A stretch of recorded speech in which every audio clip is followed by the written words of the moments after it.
Сегодня в основном пентаксим мы делали. Сегодня, с утра, да? Да, с утра. У нас больше бывало, конечно, сегодня у нас немножко всех там, да, а так у нас очень много.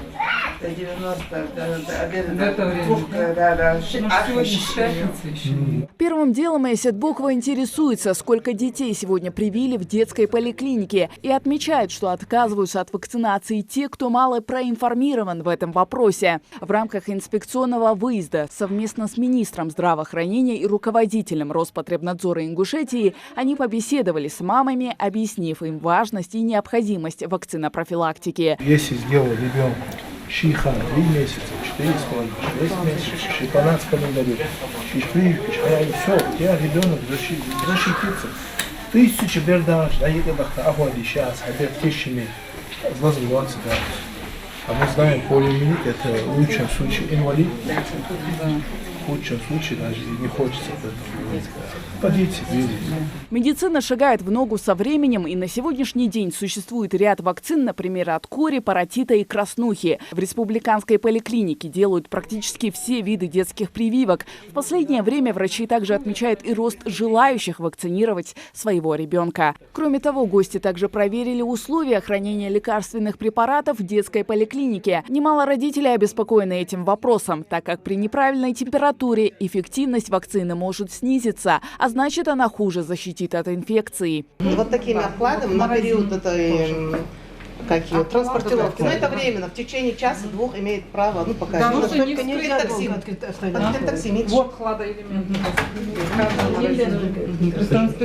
Да, обложите, чтобы поддерживать. Также в рамках инспекционного выезда проверили условия хранения вакцин и в Назрановской районной поликлинике. Здесь с утра привили 8 детей. В основном мамы выбирают препарат пентаксим. Он защищает сразу от 5 самых опасных детских заболеваний. Лежит неживая вакцина, поэтому она отдельно хранится. Но кроме этого, может, другие же вакцины тоже делаем. Вот здесь у нас живая. Тоже при температурном режиме. То есть свой определенный температурный режим выдерживается на каждую вакцину. А ее наличие достаточно на... А у меня же склад на базе Назрановской. Там у меня стоят тоже холодильники. И они, когда мы на второй день даем план, допустим, я нагрузила активы 35 часов. Привился сегодня и маленький Мухаммад. Перед вакцинацией его мама проанализировала все «за» и «против» и приняла для себя, как она считает, самое верное решение. От сознания родителей, которые задают залог будущего здоровья ребенка. Это очень сложно. Да, уж привет, говоришь, Защищенный, да, берешь. Нормально? Дисциплина со стороны медучреждений тоже она очень важна. Непосредственно как учреждения, которые организовывают охот, да, и вот патронаж. Там нужно необходимо, прежде всего, наверное. Первые прививки новорожденному делают еще в больнице от гепатита и туберкулеза. Далее строго по календарю. В Роспотребнадзоре отмечают, не стоит забывать о плановых вакцинациях. Это поможет избежать возникновения в будущем вспышек и эпидемии различных болезней. Мы все должны понять, что дифтерия, коклюш, полиомиелит, столбняк, вот эти все инфекции, гемофильная инфекция, вот от которых вот по нацкалендарю надо прививать детей, ни одно заболевание не проходит для детей бесследно.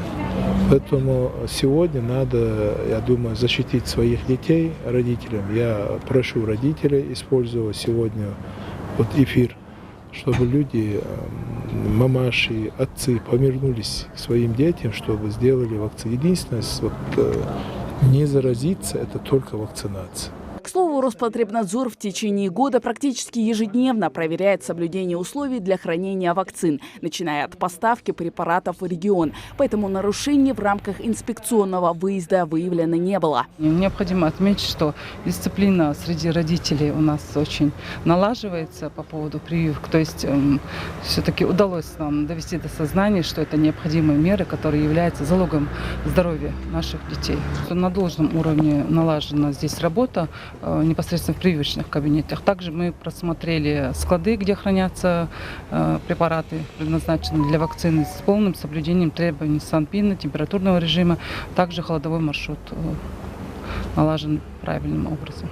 По словам зампредседателя правительства Ингушетии, далее они также будут проводить такие выездные мероприятия согласно плану, чтобы увеличить число привитых детей, а значит выработать коллективный иммунитет против инфекционных заболеваний. Хава Газикова, Ахмед Парчиев. Новости 24.